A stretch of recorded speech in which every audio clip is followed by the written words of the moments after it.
Poor Potsy. Poor Potsy. He got denied. He got denied a goal. It finished West Ham United 3, Newcastle 1. We took them to the cleaners today, didn't we? What a day. Brilliant day. Brilliant day. Chris will be joining us at some point. He's running late. It's further for him to go home than anyone else, so bear with. But yeah, I mean, it was amazing to have a performance like that after what we've seen recently and those two games we saw last week, right? We hoped something would happen, but none of us could see it. And first of all, let's start from the beginning. Good evening, everybody. Hello, everyone in the chat. Hello, Claire. Hello, everyone that's watching at home. And I hope you all enjoyed today as much as we did. I mean, it all started down the pub, didn't it? We went down the pub. What was it called? The old pub? The old Ye Old Bull or something? The old Black Bull. Yeah. Yeah. Black. Yeah. You had a nice pint waiting for me. Yeah, nice pub. Good little, nice quick drink in there. Give out some leaflets. Give out some more leaflets on the way. Had to do about 30 sales pitches. Everyone was very nice. So everyone was very nice. I did have some video of the protest afterwards as well, but honestly, I've run out of time. I've run out of time to get it on here. What I might do is when Chris and Martyn are talking later, I might try and get it on somehow. But just to give you an idea of what, how many people did it. But anyway, we'll come to that. That's later. Let's talk about the game. So first of all, the lineup came in. Big changes, almost exactly the team that we wanted. Even though I was calling for Paqueta to be dropped last week, I can see he upped his game as a result, which is good. Always good to see that he responds. He's a keen viewer of the show, Martyn, as you know, and it's good that he responded to my baiting. Other than that, I think we were all concerned with a centre-half pairing, weren't we? We was. I mean, unaware at that point that he was going to switch positions, which... Blimey, that worked, didn't it? I don't know what the difference is for him, but it seemed to work for me. Maybe, just maybe, Wan-Bissaka and Todibo don't play well together. And maybe Diouf and Kilman don't play well together either. But you switch them around, they look as comfortable as anything. I mean, all right, Kilman made a bit of a fuck up for the first goal, but I'm not going to blame him for that because the whole team went asleep on that first goal. What it was, we were pushing forward. We nearly scored, didn't we? And they kind of lost their bearings. We were just trying to score down one end, and we got hit by a classic counter attack. Sadly, but in the Bobby Moore, that looked like that went in that Bowen. We all celebrated. I was falling all over the place, and I see the game was still carrying on, and then they just scored. I think everyone was a bit confused what had happened. I know. Well, that keeper made a few decent saves today, didn't he? And it was just, but yeah, it had a post, didn't it? It had a post. And it came, so bloody close, so close. But they broke down the other end. It was a clinical finish, let's be honest. I mean, Potts ended up covering in the middle because Kilman was up the pitch. Diouf got done. But then again, it's going to happen. It's going to happen from time to time. But I'm pleased to say that is where the bad play sort of ended.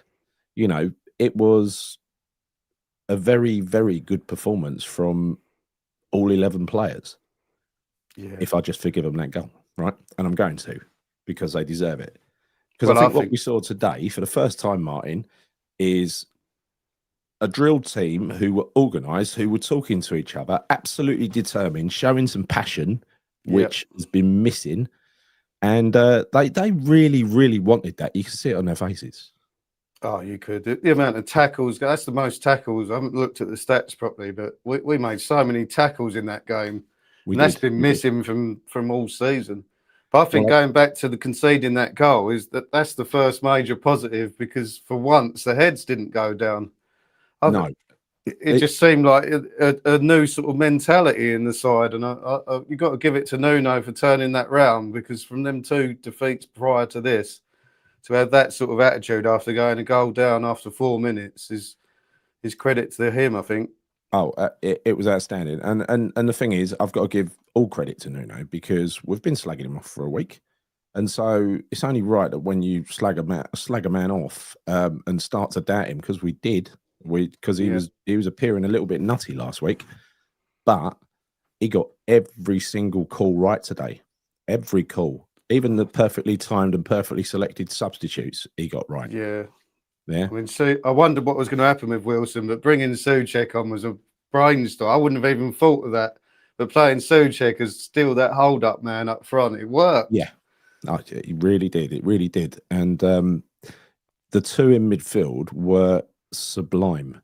You know, Fernandes and Potts were outstanding all game. When you look at their stats, both of them have got almost equivalent stats. They're almost level, round about 40 passes, a decent completion rate on those passes, 6 interceptions each, or something like that. A same number of tackles each. They split the load in the middle there, but I couldn't honestly pick one against the other. But I'll give it to Potts as my man of the match and we'll talk about the individual players later, but he didn't put a foot wrong from what I saw. He didn't put a foot wrong. He looked like a mature Premier League footballer. All credit to the young boy. I mean, he's the moment he gets the ball, he knows what he's going to do with it. He turns on it. He looks like he's been playing Premier League for years. He does. I mean, he's played 134 league games now. Yeah. I mean, they've loved him everywhere he's been. It's about time he's got his chance. That is his first start, isn't it?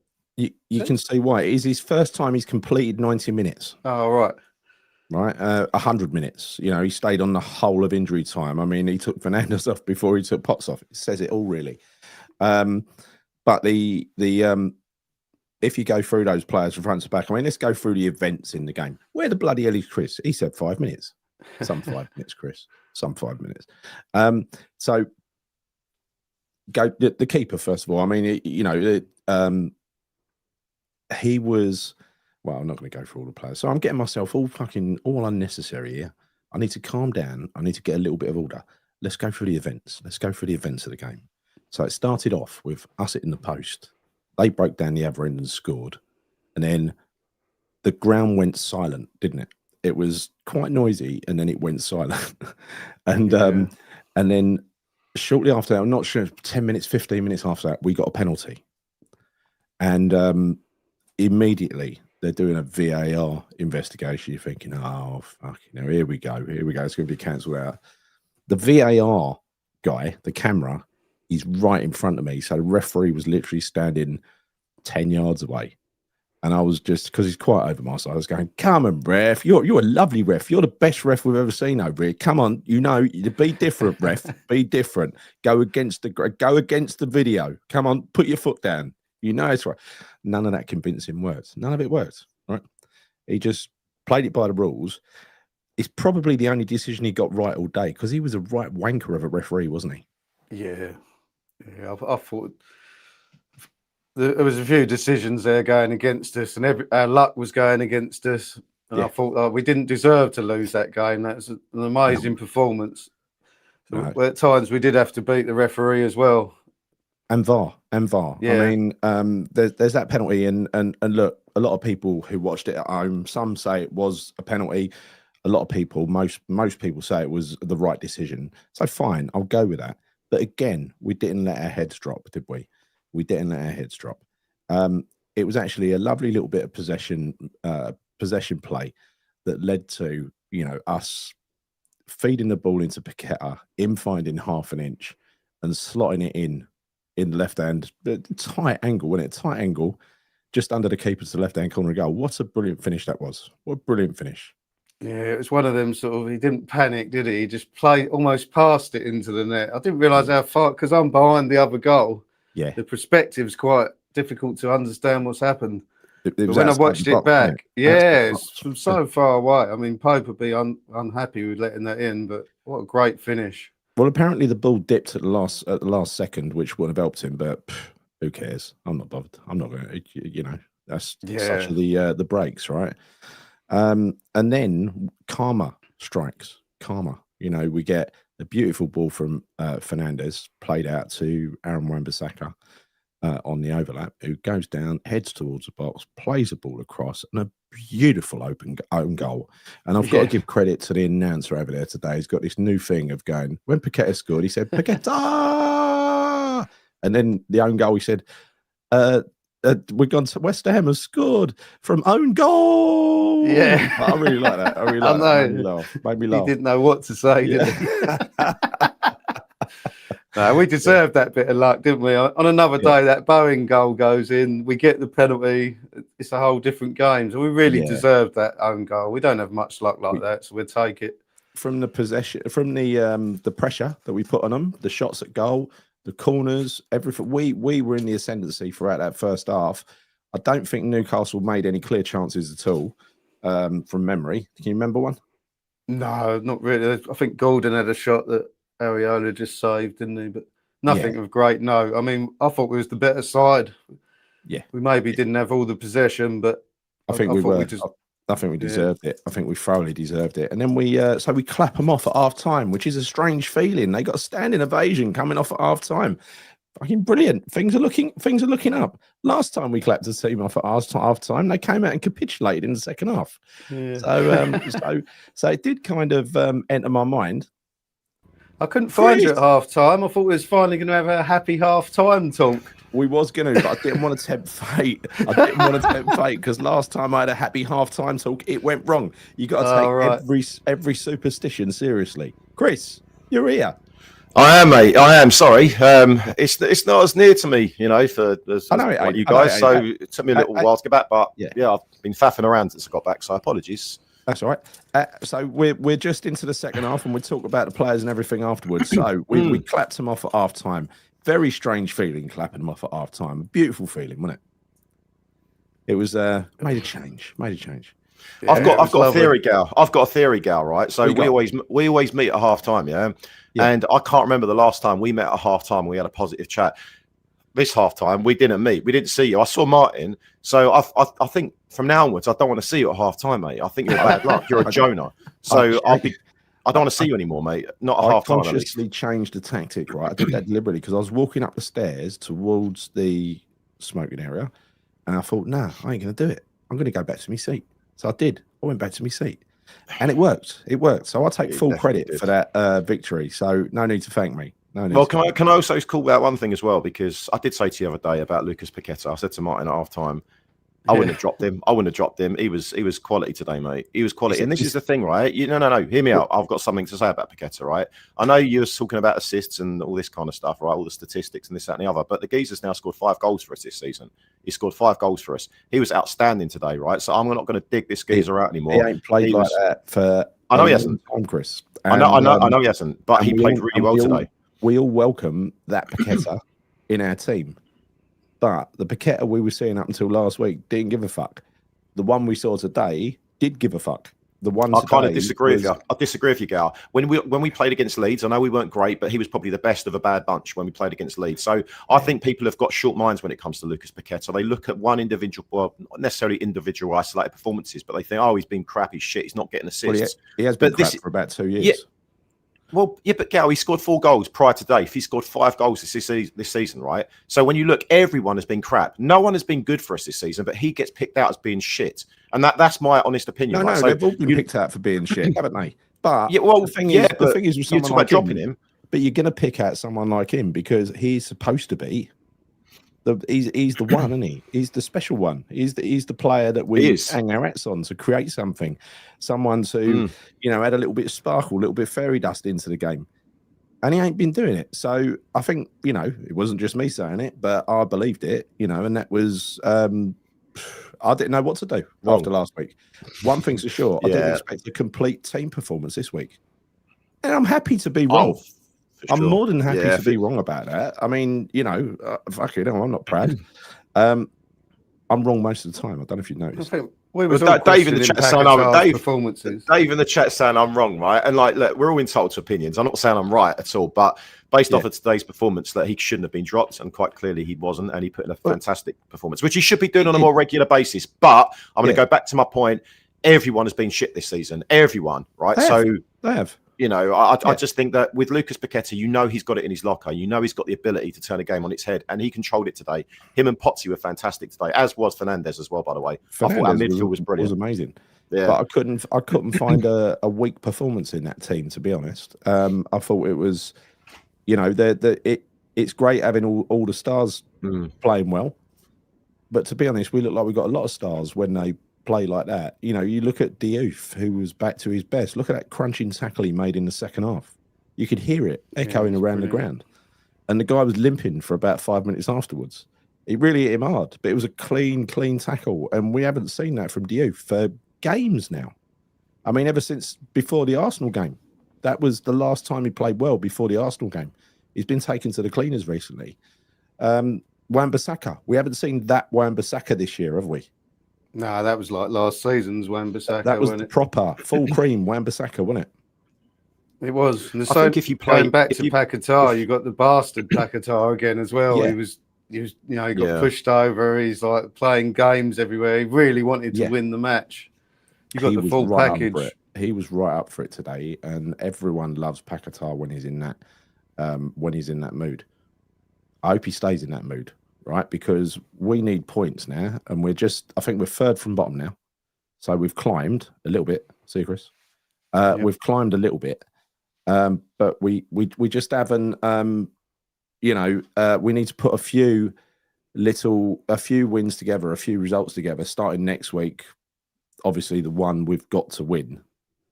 That has got to be. If ever there was a home banker, Martyn, it's next week, isn't it? Yeah. Oh, that was must win anyway. But we can't get 3 points against Newcastle and then underperform against Burnley. No, we really have to bounce off of that now. I'd expect us to win that. I'd be shocked. Yeah. No, I don't know what's going on with my cam tonight. It's all over the place, mate. So you're gonna have to look at a black screen, which is probably an improvement in fairness. So yeah. Right. What's that? You still ain't got your Mac set up? I keep meaning to, Gal. I keep meaning to, and I haven't got round to it. I've been busy this weekend. Sorry. Right. Sorry, okay, fair enough. Anyway, look. We get to the second half. So the second half starts, and I think it was a tight game. They brought the game to us in the second half, didn't they? Yeah, there's a bit of. I'd expected it to be like that, really. Eddie Howe must have put a rocket up Newcastle's arse, and we got that anxiety of if a goal probably changes it, doesn't it? And then Newcastle are on the front foot, so I'd expected us to not have as much possession. Sort of played out as I thought, really. But I've got to say, like the commitment, the way we defended corners. I mean, we haven't even mentioned that we defended 6 corners perfectly today. We did. And I don't think it's any coincidence that Nuno's goalkeeping coach joined, didn't he, the end of last week? Yeah. I reckon they've been running that routine of because Areola was punching it. Everyone was much better today. More assured than I've seen him in ages. But the absolute masterstroke of who knew? Swapping Kilman and Todibo around. Yeah, and then they turn into decent defenders. I don't know what happened there. What?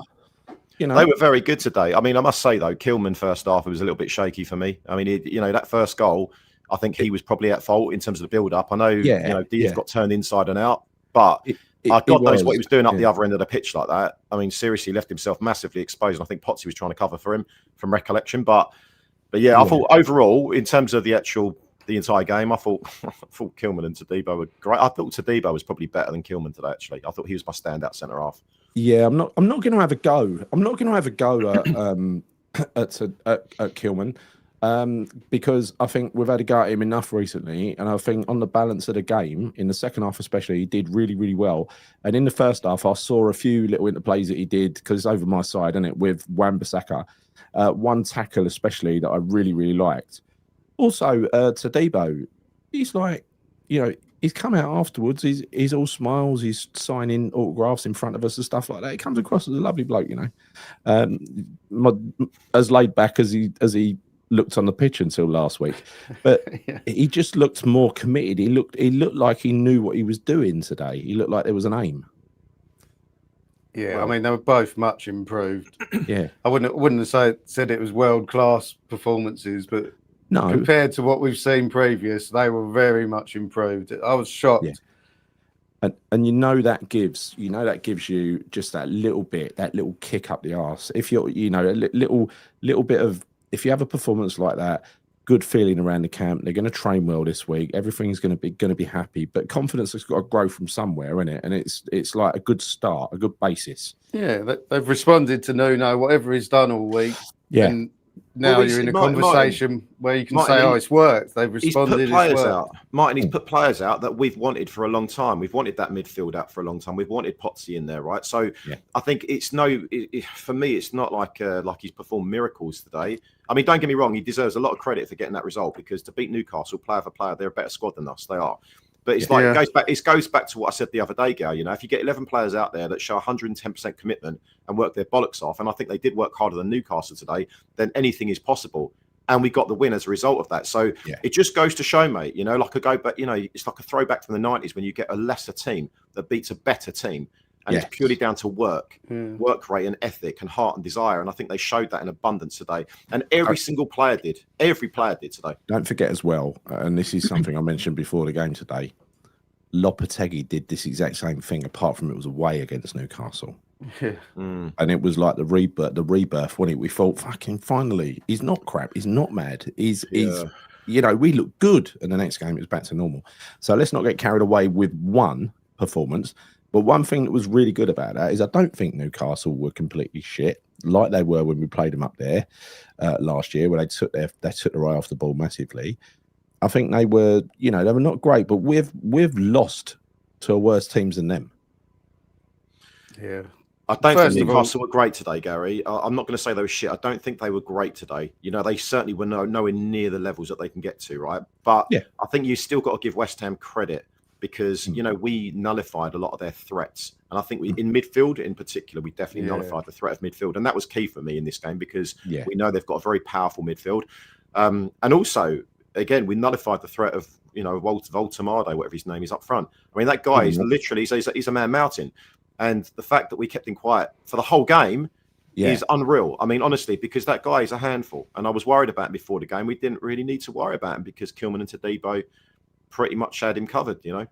It was a great performance, mate. And one thing I've got to say, actually, the fact that we went down after 4 minutes, to see that reaction like we did, because, you know, usually we fold after moments like that, but to get that type of reaction, I thought was unbelievable. I mean, it really, really was. And full credit to the players for that. They didn't put their, you know, have their heads down and just sulk. They went out there and they started to fight, and it was really good to see that. Actually, you kind of highlighted some bone crunching challenges there from the youth. I see another one from Potsy as well. You know, again, goes back to what I said before: heart, desire. If you show a bit of that, the West Ham fans will get behind you, and that's what we've been crying out for weeks and weeks and weeks now. Yes. See, little Potsy won a header against Dan Burn as well in the first half. You said that to me, man. He's got no fear. You know, he doesn't care. He doesn't care. He is, you know. He puts himself around everywhere, and he looks like a mature footballer. He looks like there's a certain quality about him. I was a bit worried about his pace, but his pace ain't a problem. He's got decent pace, isn't he? Yeah, and his intelligence as well. He drops in on his own accord to cover for Todibo and kill. And he made it a free at some point, so he knew when to do it. He was always quick on the ball. He knew when to pass it. I was really, really impressed with him. Weren't it so frustrating that he didn't have that goal though? Honestly, it was so marginal. I mean, if you look, I haven't even seen the footage back. I only saw it on the big screen, but it looked like it was about an inch, if that. I mean, it's just like if Souček had size 9s instead of size 12s, whatever his guy, I think that would have been a goal. You know, it was a bit harsh. It was a bit harsh. I don't think he's going to be like his dad, where he's only getting two goals in his career. I think he's going to get quite a few. Do you want to see it again, Chris? Yeah, play it, mate. I haven't seen anything back yet.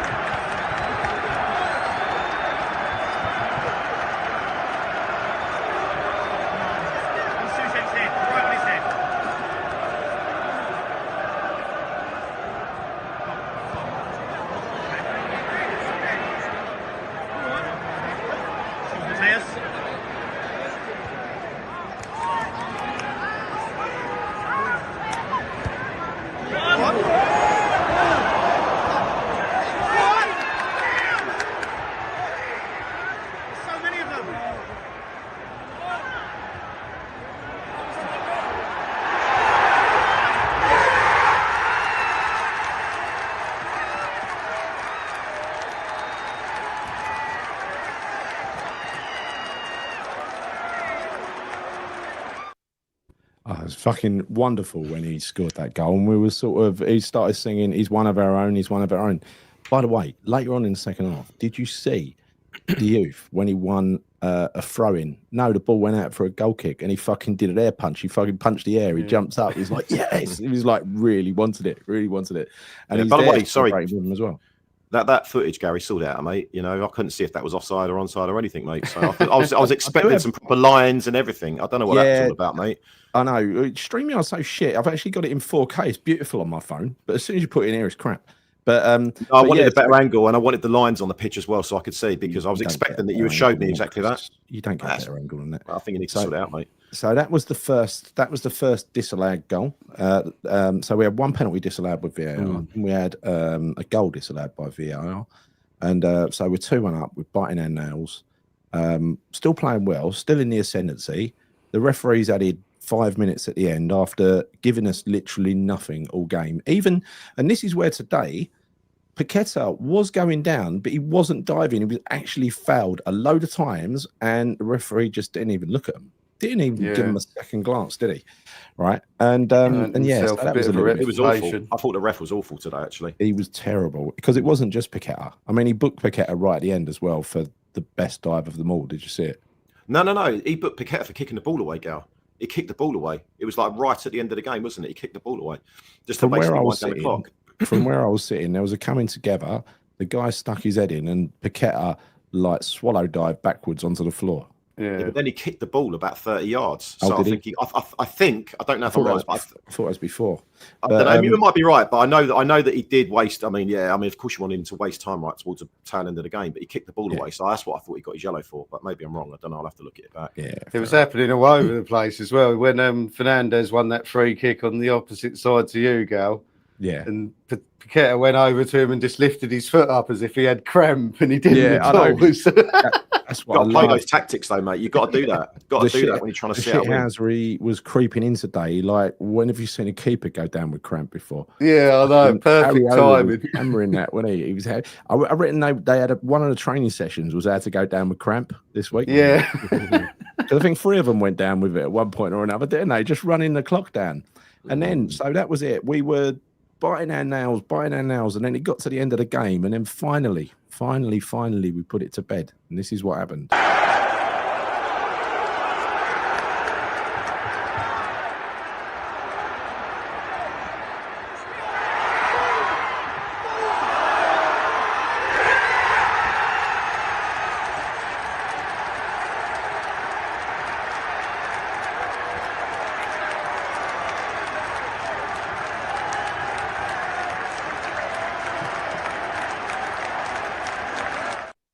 Game over. Good night, Newcastle. 3-1. Bosh. 3-1. Once again, Gal, the actual footage, Gal. Sorry, the footage is just not good enough, mate, for a professional channel like this, Gal. You know, I know it's a bit flaky, but blame StreamYard. StreamYard needs replacing. It needs upgrading.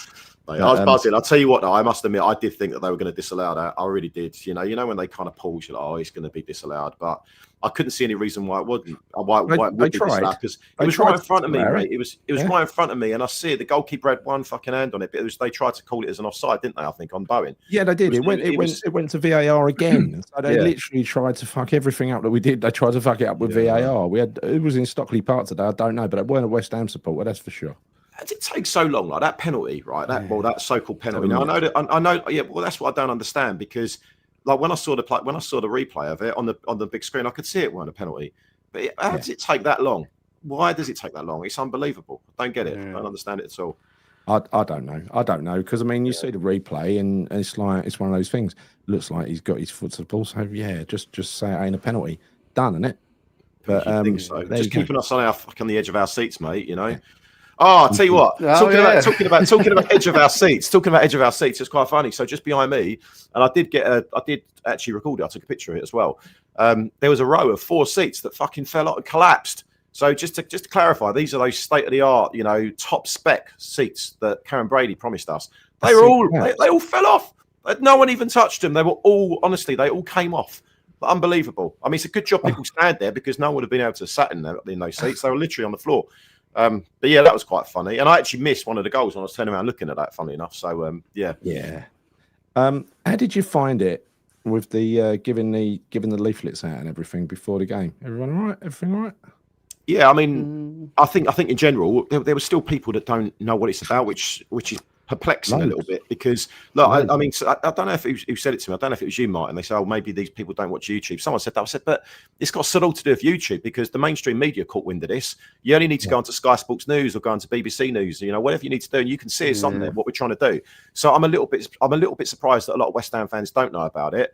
But yeah, I think in general people were like, yeah, I'll be there, but whether they were or not remains to be seen, because like, I'm going to be honest with you, I was disappointed. I wanted more people to be there. I did. I don't think there was enough. But, I say don't think there was enough. There's always enough, because it still shows a statement, right? But I would have hoped that there would have been a lot more, is all I would say. I would sort of agree, but at the same time, I didn't really. That's what I expected, because it's very difficult unless someone's sort of life's on the line, or it's right fucking personal to them. I think it's difficult to get for people to be inconvenienced in any way, shape, or form, and they've demonstrated exactly that. They've demonstrated that being inconvenienced is not something they like doing. So well done to everybody who did join, because it's priceless. Now, what you got to do with any campaign like this, it's clear, is you got to start and you got to keep going and keep going and keep going, and the momentum will build as time goes on. When people realise this is a thing that ain't going away, it ain't going away. This is not just a one-off, a two-off, a three. We're doing it until they fuck off. That's what it is, right? And after the game, immediately on the full-time whistle, the announcer said over the tannoy, Marlon Harewood is outside signing shirts now for all you who want to go, right? And then the fucker played loud music, as loud as he could, to try and drown out the singing for 30, 40 minutes after the game. I mean, really obnoxious music, some of it that you wouldn't usually have. So it was clearly just a ploy. This is war. I'm telling you, it's war. Let's just have a quick look. This is from my vantage point, so I'm not in the Bobby Moore lower. I think there were 5 meeting points around. This is how it was planned. You had the Bobby Moore lower. You had the 2 corners of the Billy Bonds. You had a meeting point the other end of where I am. And then you had my area. And my area, I think, was the worst in terms of coverage. We could see you. We could see you. We could see you, basically. Well, exactly, because they were all tourists around us today, all of them, literally all of them. So they all went home. They got nothing to do with it. But this is what, from my vantage point, this is what it looked like.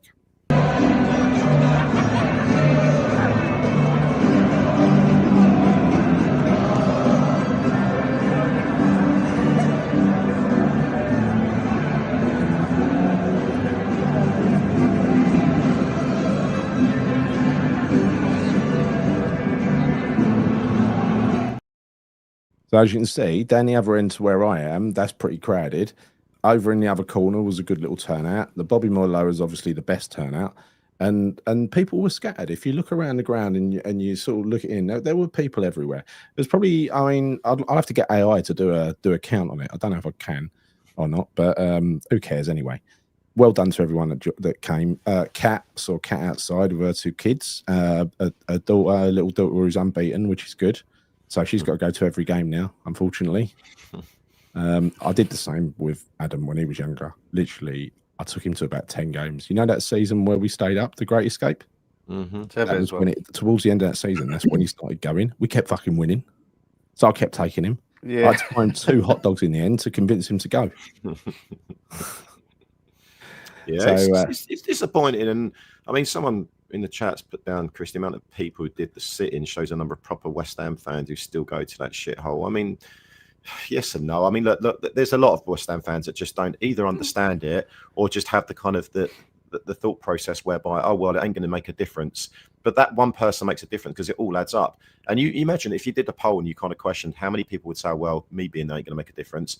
You're talking thousands, right? So it really does make a difference. And if you would have stayed in your seat, it would have been definitely noticeable. So it was disappointing. I've got to say it was disappointing, but I will still take the positives out of it because it's still enough. It's still enough to basically create more awareness around, you know, the unhappiness and the disdain that we have towards the board.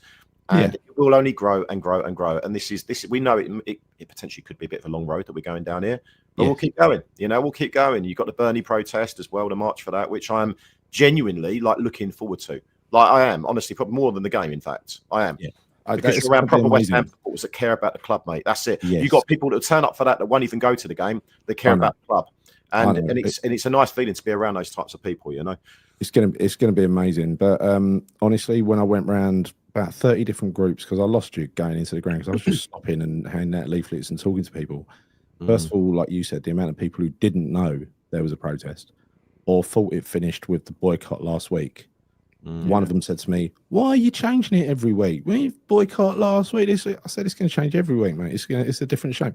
"Oh, that's no bloody good at this." Oh, fucking hell. What's the point in having a conversation? You know what I mean? You're clearly not going to join any of them. You're just going to moan about every shape that they take. And when something goes wrong with a club, probably the first to moan, right? But when it comes to doing something about it, not interested. So it's a reflection of modern society as well. Like, even if there was sort of 30,000 people stayed there today, the board weren't suddenly going to say, "Oh, bloody hell, we're leaving, we're selling up." It's just all part of the process, isn't it? We're all every little thing matters. I still think that would have, you know, everyone's seeing them people staying behind. The club knows about it. It's all worthwhile. We just keep going. I'm all right with that, right? Because I reckon there was about, when you add it up, probably 3,500, 4,000 people there. There was probably 45,000 people in the stadium. Don't forget, there was a lot of empty seats today. Yeah, it was quiet. Yeah, I was actually a little surprised by that to some extent. I had some people around me saying to me that it was very similar to the Brentford game, actually, which was a bit annoying. But at least 5 times today as well. At least five times today, when I was bumping into people to give them leaflets, they didn't speak the English outside. So again, people are just coming from here, there, and everywhere. We had someone, did we? We did. We had Borat from Kazakhstan. Oh, actually, it sounds really like he might watch a channel, but some geezer from Kazakhstan. He goes, "I want a picture with you." Like that. Like, what? International fan. Yeah, and we had a nice guy from Dubai next to us. But again, I don't mind doing, generally nice people, right? But he was actually a proper football supporter as well. He came there to watch Nuno because back in Saudi, not Dubai, he's from Saudi. Back in Saudi, Nuno managed his team. Oh, wow. Okay. Oh, right. So that was a bit of a... He's a Nuno fan. No, he hates his football. Right?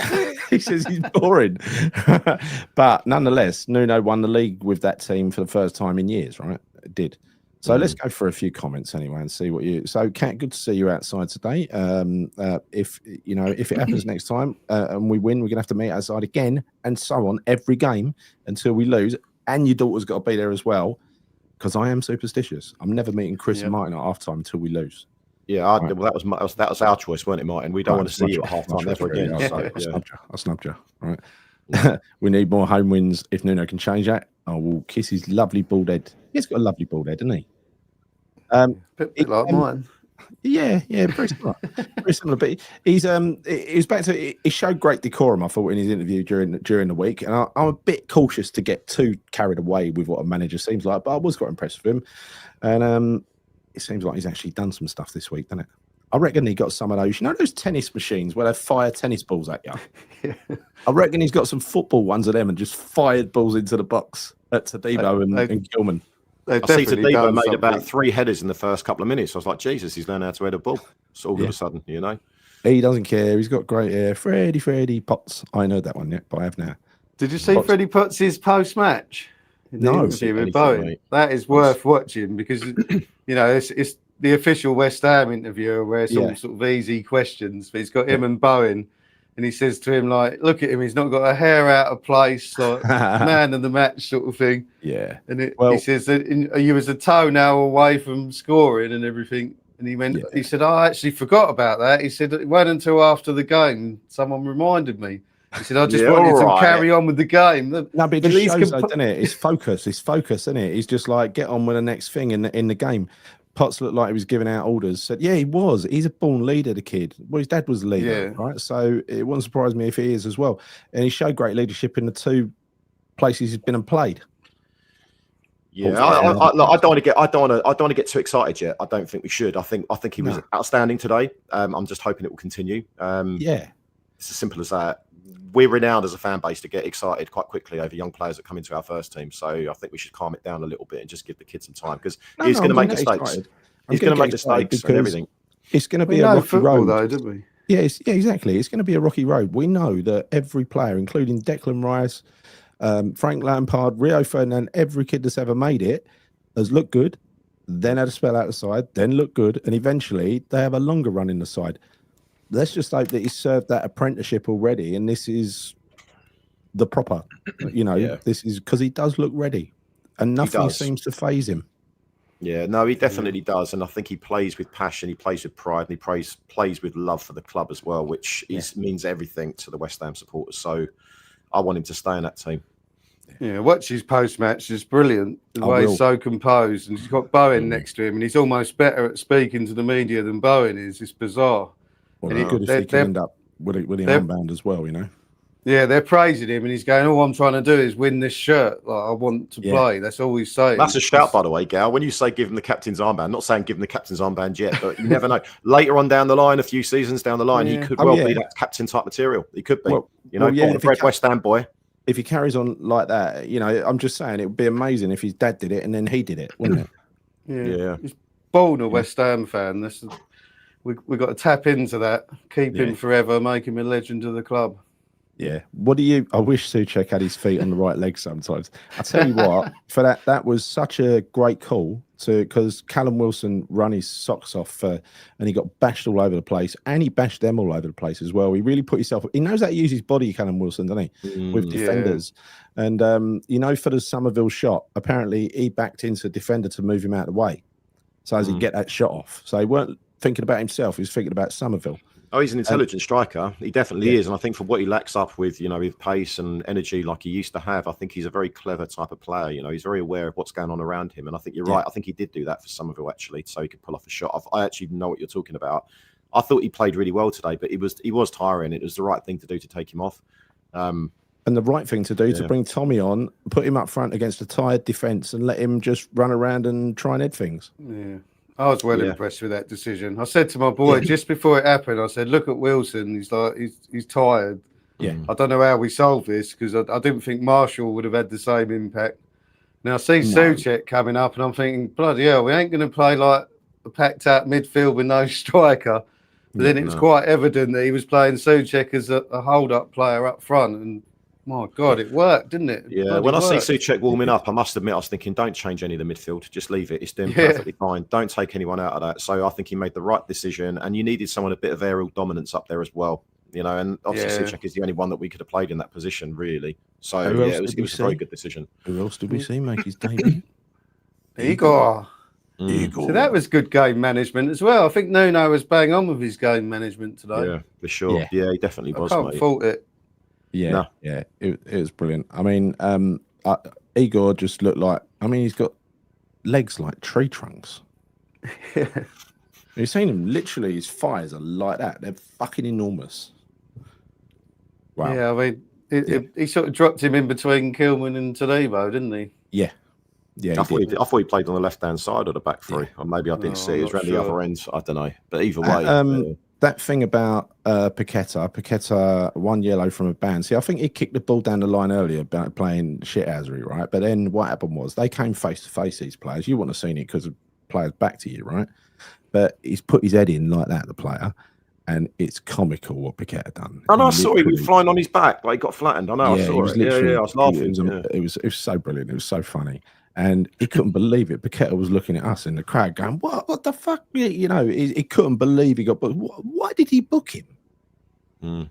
There was another moment when Paqueta went down. He looked like he'd been shot. He was laying on the floor with his arms spread like he was doing a starfish on the floor. That made me laugh as well. He was almost like the geezer. He ran himself into the ground today, Paqueta. He was outstanding. He really did. He really did. All from the beginning of the game, when he was getting back to help Wan-Bissaka out down this side, he was really he was proper, like you said earlier, Martin. He was proper. He was the bastard, wasn't he? Today, he was the bad bastard that we really, really like. I'll tell you what was so significant about today's result, right? Is I never expected 3 points ever. I don't think any West Ham fans did, in all honesty.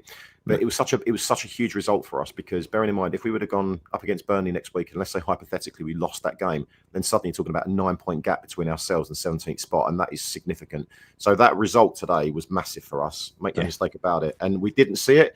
But I think this gives us all the confidence going into Burnley because it shows that we can play. You know, if we stick, and I think Nuno ain't stupid now, unless we get injuries, which touch wood we won't, stick with that lineup and go again because that lineup is certainly good enough to beat a Burnley team without question.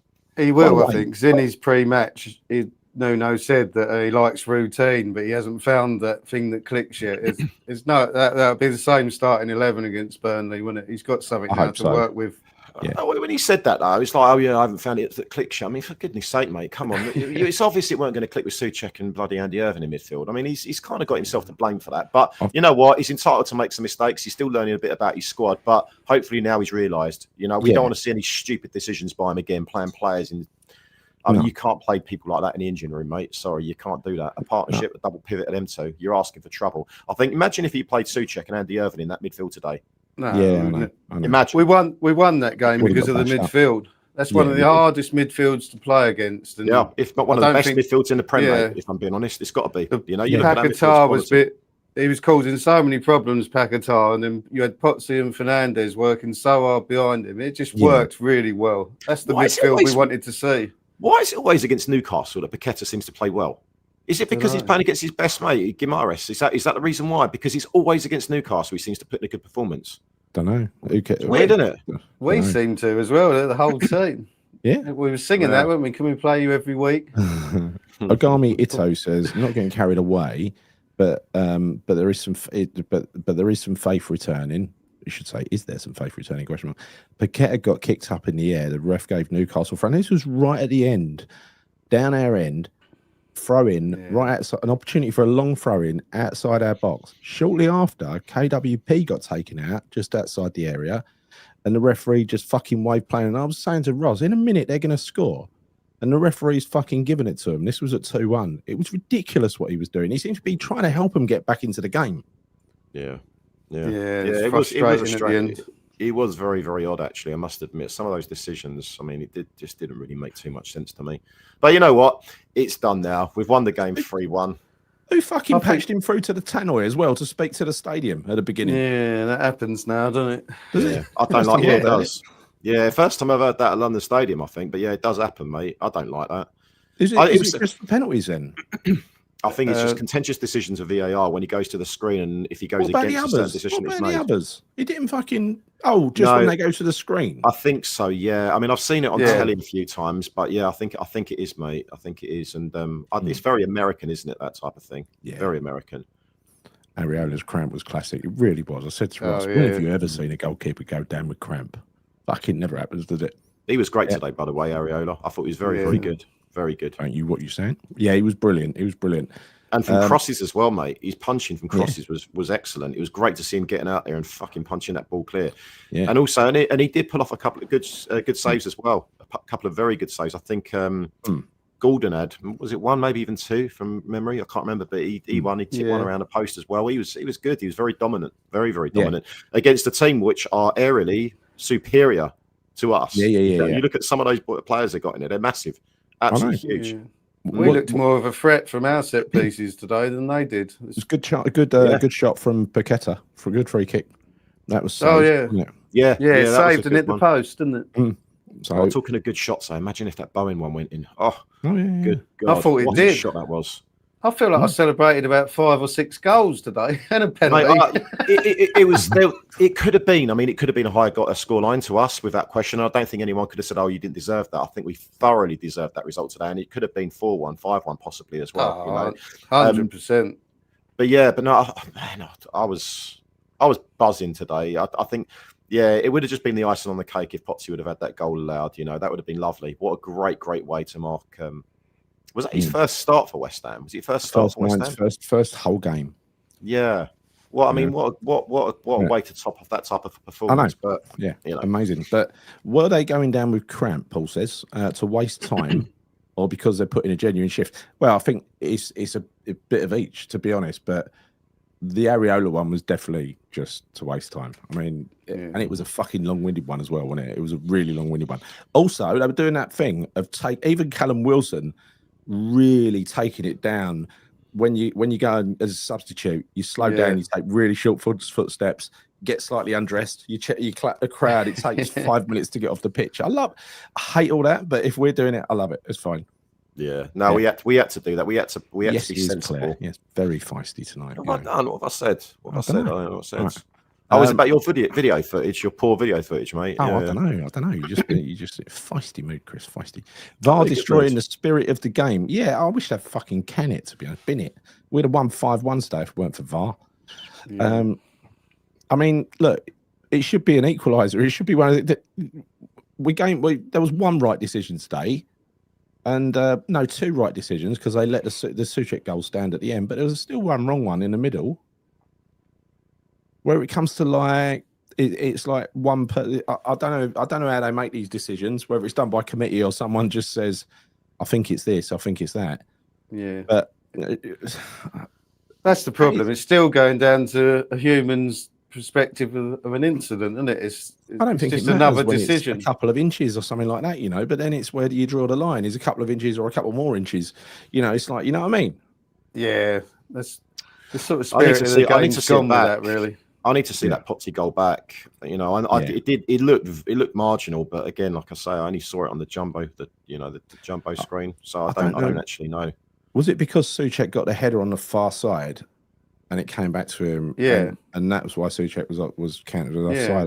Yeah, literally like his big toe or so. If he had smaller feet, it would have been a goal, and he didn't even use his feet. It's bizarre. Yeah, I think there's something in this. I think people left because of one. I think there's a hardcore base of fans, including those who have left and won't come back until these fuckers go, who are reactionary like that, and they are fickle, but that don't account for all of us by any stretch of the imagination. Well, actually, Fred said to me just now before coming here, he said that apparently, I don't know where he heard it, but some fans were saying, "Oh, do you know what? While those mugs were in the stadium, doing the sit-in, we were out celebrating the win." It's like, you're looking at the short term. We're looking at the long-term future of this club. I don't give a fuck for these people. In my opinion, they're not proper West Ham fans. They can go fuck themselves. So I don't think I'm being harsh. Do you think, going back to Kat's point there, actually, about, so West Ham won, maybe fans left as a result of that. Do you think that had we lost, more fans would have stayed? Do you think, it's an interesting dynamic here, because I don't know the answer to that. Because they would. Of course they would. Yeah, you say that, but there's part, let's say, for instance, we lost 3 or 4-0 to Newcastle. They probably would have gone 70 minutes instead. This is what I'm saying. So if we would have lost 1-0 or 2-1, does that mean more stay? You just don't know, do you? You don't know. There was people around me. There's people around me that said, because I was giving the flyers out to them. Oh yeah, we're going to stay around, but they didn't. They pissed off like 5 minutes before the end, and they missed Souček's goal as well, by the way. Yeah. Which they deserve. It's good it happened this way round though, with us winning, and them people that wanted to protest still stayed there, even though we've won a game. That's with me and you said that walking in, didn't we, Gary? Like, imagine if somehow we win this game and then we protest after. It means so much more, and it happens. It does, and that's what we'll show when we do it before Burnley next week, and so on and so on. The protest will build. It will gather. It's already gathering momentum. The different shapes of protest, and the difficulty is if you have different shapes every game, it's getting the message out there. What we're doing today. That's the way I see. Yeah. Well, you got clowns coming up soon as well, right? So that's the next one. Gal dressed as a clown. Well, that could definitely be happening if we're in a good mood, for sure. I must admit, the last thing I felt like doing after last week, was dressing up as a clown. No, I just think you sit in such a great position to be dressed as a clown as well, just underneath Sullivan, just by the dugout. Perfect. Did they increase the volume on the tannoy? It sounded really loud. Yes, they did. They tried to completely stop the nasty songs about the bald, right? But they didn't. Was there any media? Yes, there was. Andy from Hammers United said that Sky picked it up early on. Look, there are certain people. Not everyone watches the usual. No, I know they don't. And that ain't about that, Dave, because there's been uniform media coverage about this. So you'd have to be completely unaware of it. Some people just don't care. Some people are not interested. Some people just go football. And I get that. Not having to go at those people. What I'm having to go at is the people who do know. And if things are going badly, they're willing to join. If things are going well, they think people who join are mugs, like Chris just said. Yeah. They're the people who really piss me off. Yeah, don't look. At the end of the day, there's no need to be disrespectful to the fans that are actually protesting or doing the sit-ins or doing the boycotts. We're all West Ham calling fans. your other fans mugs for standing the ground. Fuck off, mate. Yeah. Anyway, sorry for my language. I'm going to stop now. It's disgraceful, mate. Your language, your video footage, mate. You're on a downer tonight, Gal. Not impressed. It does get me quite angry, I must admit. But it was quite a full stadium at the end, more than usual. Yeah, and we know why.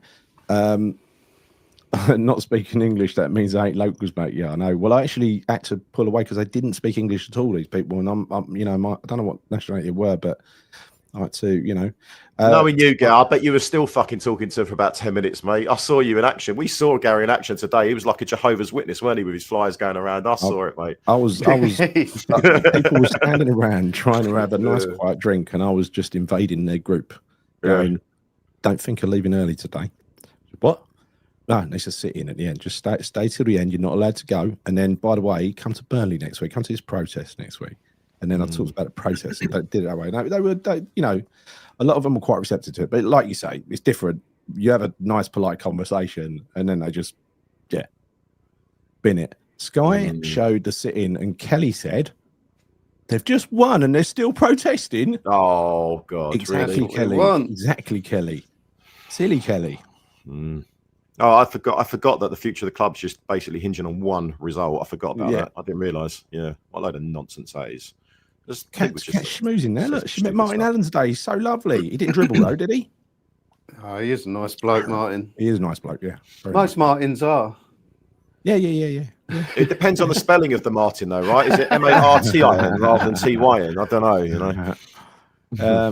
Can someone give Chris a Snickers for fuck's sake? Yeah, give him a Snickers. Give him a Snickers. Why? What the fuck? Why is everyone having a go at me? I don't know. Yourself when you're hungry. I'm just joining in because I'm enjoying reading them. They're here in front of me. It's easy material. You're just picking out the ones where people are digging me out, aren't you? I know. Potts could be. Have you noticed? Potts could be vice captain. Yeah, he could. Freddie Potts says Paul Houston. He's magic. He wears a magic hat. And when Nuno picked him, he said, "I'm having that." He came through the academy. And he's one of our own. He is one of our own. And just like Claret, and just like us, Claret and Blue. So there's some lack of structure in that. No, I think it was the way you're reading. No, it was the way you're reading that, Gal. Sorry, Freddie Potts is magic. He wears a magic hat, and when Nuno picked him, he said, "I'm having that." He came through the academy, and he's one of our own.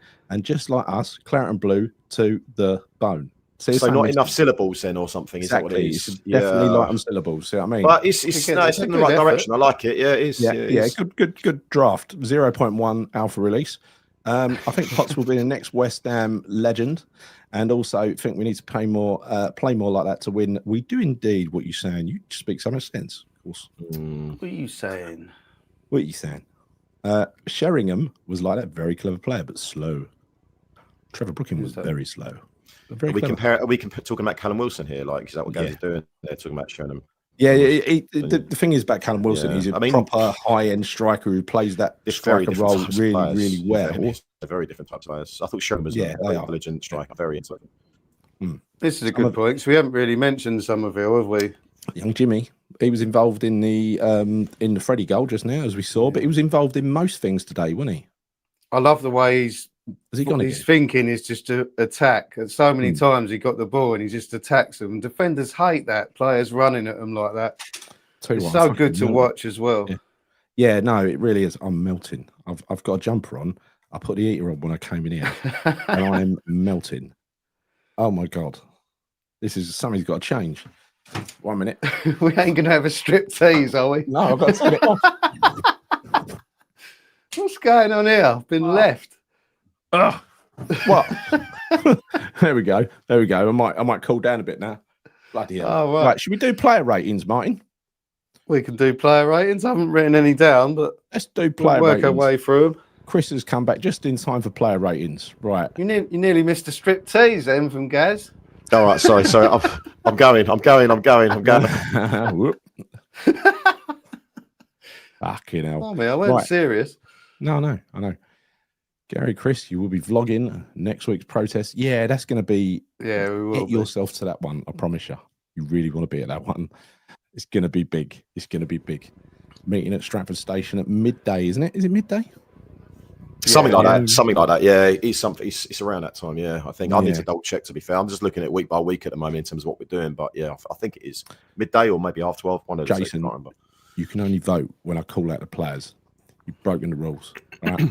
But anyway, we'll take it. Let's start with Alphonse Areola. I'm going with Jason. I think he's spot on, actually. I think an 8 is a very, very good and fair, accurate scoring for him. I thought he was very, very good today. I think taking what's happened recently and last season into account, today was outstanding. So, yeah, I'd agree with that. Martyn? Yeah, at the game, I did actually say, should Areola be beaten for that goal? But then when I've watched it back, that was a good strike. Good goal. I can't really fault him from that. He needed more protection, really, from his defenders. Yeah, sure. I'd go with 8. That's a fair, like you say. It has to be different, 7.5. Just for the six corners we faced from Newcastle, and he defended them himself, really, didn't he? Punched most of them away. Well, didn't he used to be a keeper? Nuno. We said this about Lobby, didn't we? But he used to be a keeper, so he probably knows what he likes on it. He was a nutty keeper as well, wasn't he, Nuno? Yeah. He was in that Porto side, wasn't he? The Jose Mourinho one. Yeah. Goalkeeper, a very good game. 9. Usual suspect, 9. Ooh. Do you know, he didn't have a great deal to do today, but what he did, when he did well. You know, he was very effective. So I think an 8's a fair result. Blue from his barnet to his toes. I don't know. I'm going to have to merge those two later and see what we can do with it. Yeah, no, I thought it was very good. So let's go for Diouf next. I'll score him. I think it's a bounce back game for Diouf for me, and I think he didn't really put a foot wrong apart from being shredded for the first goal, but that's going to happen as a fullback from time to time. I'll give him a 7.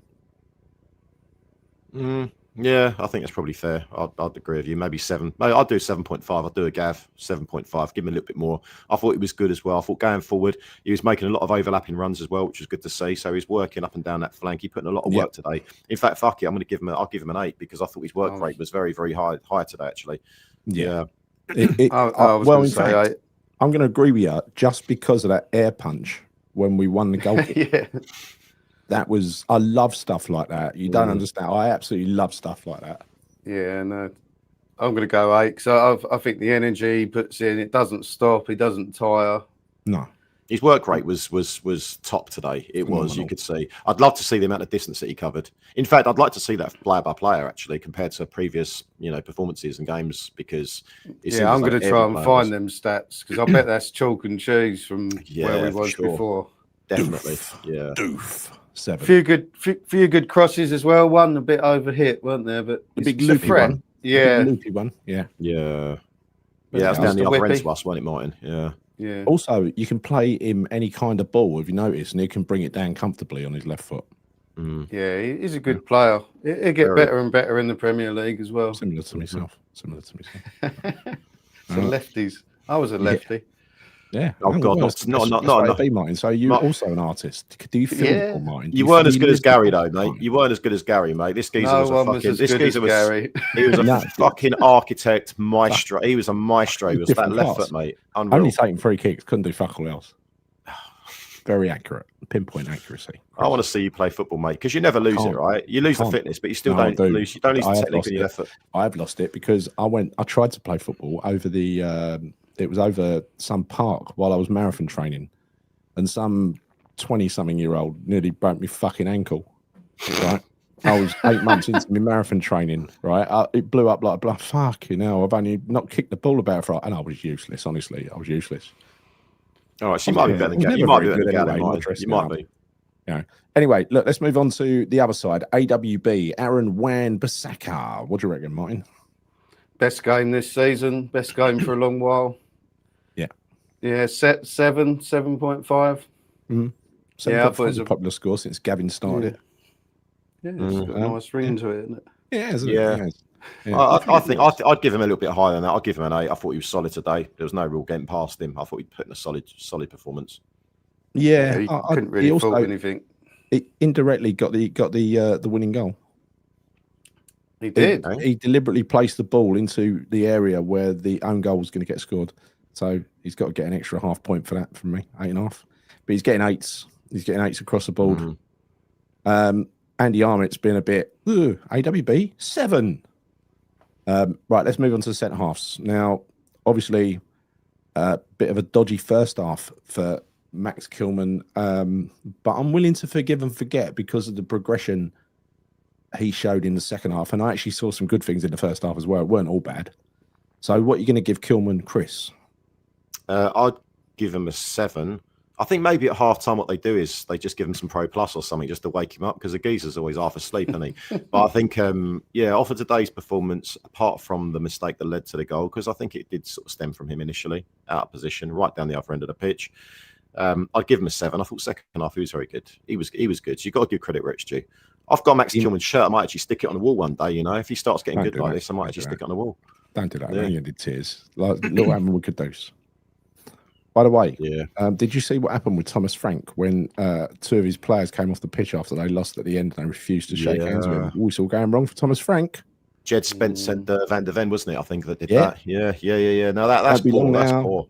Won't be long now when they don't win games and they got out of desperation put Kudus on the left. Did you see his response to that as well, though? He says, "Oh no, it's fine. They're just frustrated." It's like, no, it's not fine. That's not fine at all. That ain't what they're saying.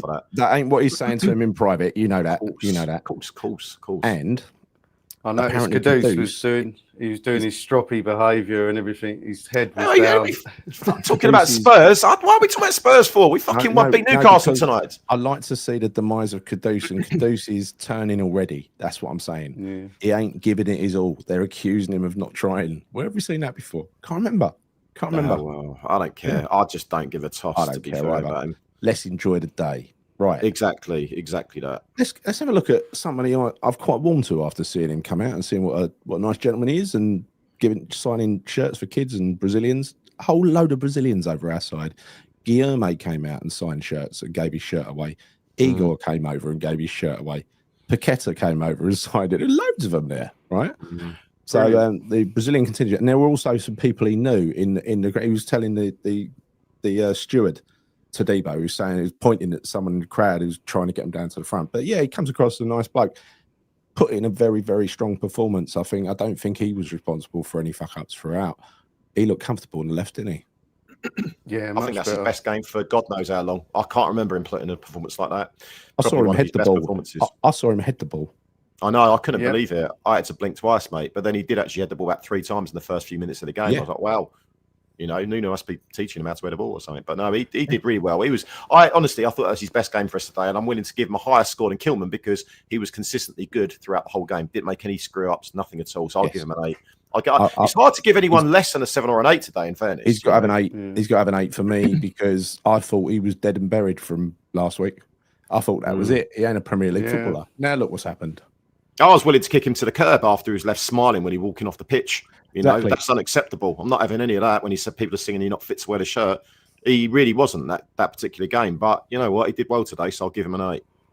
Yeah, he's clearly one of these who just rises above everything and doesn't let it bother him too much, which is probably a good thing to have, I guess. Right, let's go into midfield. This is where shit gets real. Yeah. I'll tell you what. These two could be the future West Ham midfield. This could be the post-Declan Rice problem solved. But let's not get excited, Gal. Come on, you can't do that. I like to get carried away. You get well carried away here. I mean, come on, let's calm down. From minute 1 today, Fernandes was snapping into challenges, getting himself in the way, intercepting, making lovely little neat passes, and so was Freddie Potts. They were covering both sides of the pitch and the middle and the centre halves. They were doing everything they had to do, anticipating danger. It's a proper pairing, is what I'm saying. Yeah. No, look, I'm in agreement with you. I thought Fernandes was excellent today. Did you see that pass that he made to Aaron Wan-Bissaka? Oh, different class. Unreal. I mean, unreal. Yeah. The guy can pick a pass, right? I thought he was. I don't want to say outstanding. I thought he was excellent. I don't know. Outstanding is a little bit better than excellent. I thought he was excellent today. I think it helps playing around players that actually can help him play his game, like Potts, for instance. People are on the same wavelength, right? Paqueta is as well. They're all on the same wavelength, aren't they? Yeah, for sure. I mean, those three together, I thought they were brilliant. But who'll we starting with? Fernandes. Yeah. Well, go on. You score him. The last one. What would you say? You give him a 9, yeah? Yeah. If we're giving due for 8, and it's got to be 9 for Fernandes. And I'll give him an 8. I'll give him an 8.5. I think 9 stretching it. I'm going to give him 8.5. I thought he was excellent, but I think there's players that were 9s that were better than him today. So I'm going to have to give him an 8.5. I don't think there was. I think Potts was better. Only shaded it though. So I would go for like 9.2 for Potts because he ain't getting a 9.5 or a 10. 9.2. Since when have we gone to 0.2s? I swear it's only 0.5s. You can't go 9. That's ridiculous. To be precise. How many decimal points is we to go to now? You know, it's going to get silly, isn't it? Jesus Christ! I'm going to give him a 9.31967725. No, I mean he was. Fernandes was really good. He was really, really good. But for me, Potsy shaded it. I don't think he even shaded it. I thought he was outstanding today. I got some sympathy with this. What Iron Disciple says, a 10, because I think it was a pretty perfect performance. We haven't got anything to measure it against at the moment, which is, we know how good Paqueta can be, which is why sometimes he gets rubbish scores because, he's been crap compared to what he can do. Same with Bowen. Same rules apply. When you know how good someone is, you know how to mark them, don't you? Yeah. I think also looking at Potsy's performance today, bearing in mind that he's not been playing for West Ham, he's coming there in a high pressure game at home where we know the atmosphere is fucking horrible right now as a result, a consequence of everything that's been going wrong at West Ham. Yeah. There's a lot of things that could have really played on him today, but he was absolutely outstanding. And I think for that reason alone, he's man of the match because he's a young lad. He's come into the team. He's come through the youth team. For me, he's easily man of the match, even though I thought Paqueta was brilliant today. Easily man of the match for those very reasons. He's an inexperienced player in the Premier League. Let's get it right. Inexperienced, but today he looked an accomplished top-level Premier League midfielder. Well, this is why you couldn't get a fag paper between them, in my opinion. Other than I'd say Potsy was slightly better because he was more or less the leader and the organizer, right? Yeah. So I was going to go 9.5 for Potts and 9 for Fernandes. I think they were that good together because I thought you said 9.2 dominated that Newcastle midfield. They dominated them. Yeah, I thought you said 9.2, but I'm with you. I think Potsy was. Yeah, I don't. I mean, I've been crying out for him to go in that midfield all season, as pretty much every other West Ham fan, and today proved why. I think, he's got it. He's got it all. I'll tell you what he would have got. He would have got the 10 had that goal not been disallowed. If he'd have got the goal as well, that'd have been a 10 nailed on. I'm giving him a 10 regardless. I'm giving him a 10 because, for sure. Yeah, no, I am. I'm giving him a 10. I thought he's man of the match. Because, again, you've got to kind of put into perspective the fact that he doesn't play for West Ham. He hasn't been playing any games. 100 minutes, yeah. Well, this is what I'm saying. Like, he's not had time. He hasn't had minutes on the pitch. He's only been getting substitute appearances. He's come into a high-pressured game against one of the best midfields in the Premier League, and he's made him look fucking average. So for that reason alone, he has to be. He's got to be a 10 for me. If he was an established Premier League player, I might turn around and say, like, I don't know, like a 9 or an 8 or something. No, he's a young, inexperienced kid. Give him a 10. You don't just give 10 for hat-tricks. You give 10 for two guys. Well, one guy out of two, but a partnership that absolutely dominated a very dominant midfield in Newcastle. Yeah.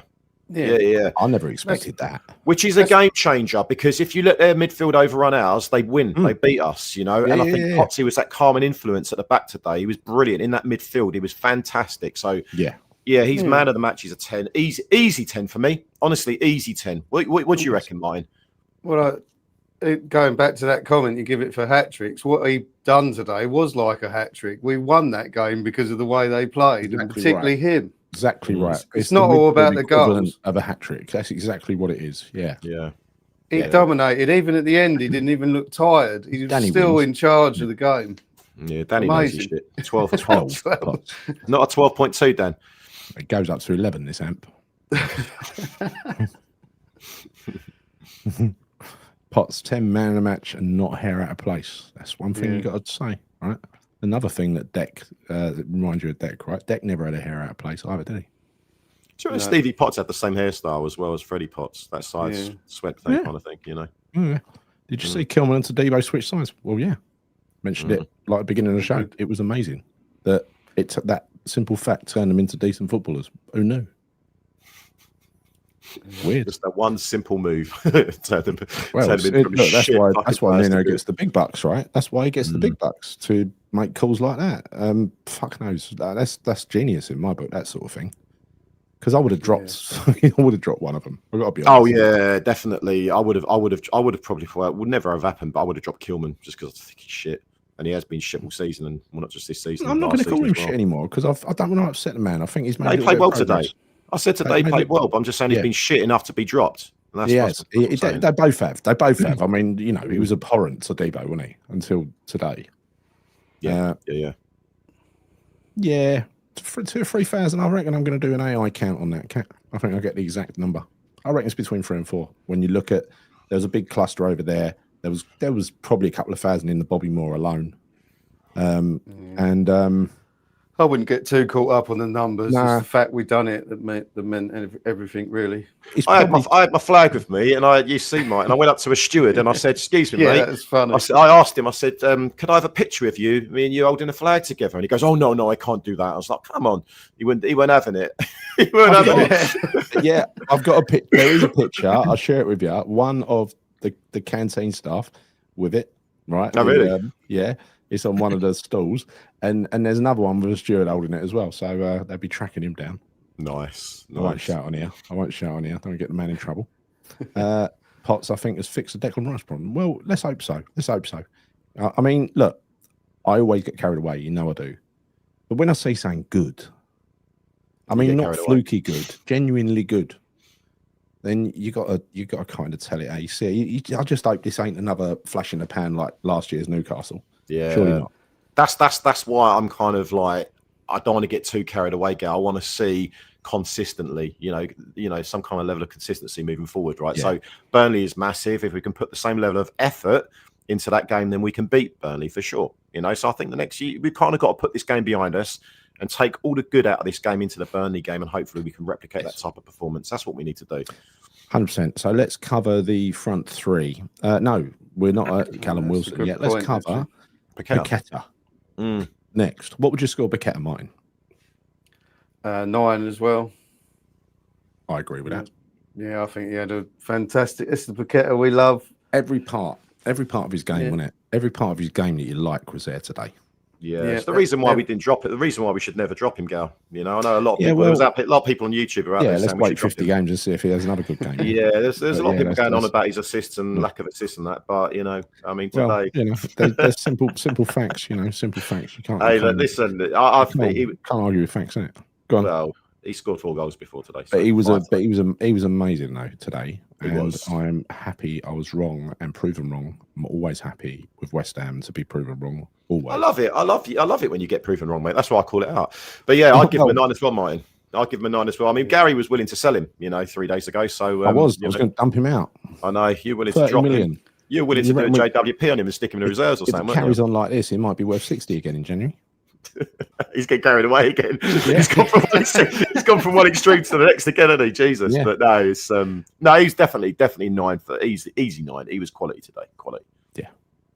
I love the way Potts passes and moves, looks for space for a potential ball back. Yes, he does. He's always open for the ball. Simple stuff, but the other midfielders don't seem to do it. He's been brought up in the West Ham way.